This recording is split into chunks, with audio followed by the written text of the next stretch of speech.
Medverica. Malo poznata među ljudima, ali zato veoma popularna u životinjskom svetu, medverica je životinja koja se dobija ukrštanjem medveda i veverice.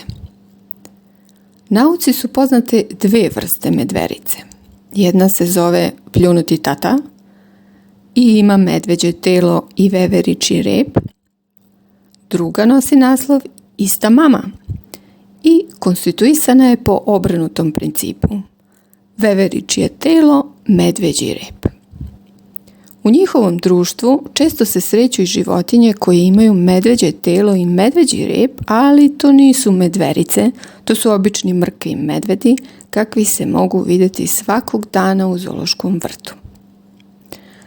Obe vrste medverica, i pljunuti tata i ista mama, imaju gusto i meko krzno, zbog čega im je zimi divno, a leti nepodnošljivo toplo. Slične su i po ukusima. Najviše vole orahe, lešnike i med. Treba međutim reći da nipošto nisu probirači. Ako ne nađu svoju omiljenu hranu, umeju i da pasu travu ili da love insekte. Kad ih čovjek pripitomi, s velikim zadovoljstvom jedu i punjene pape.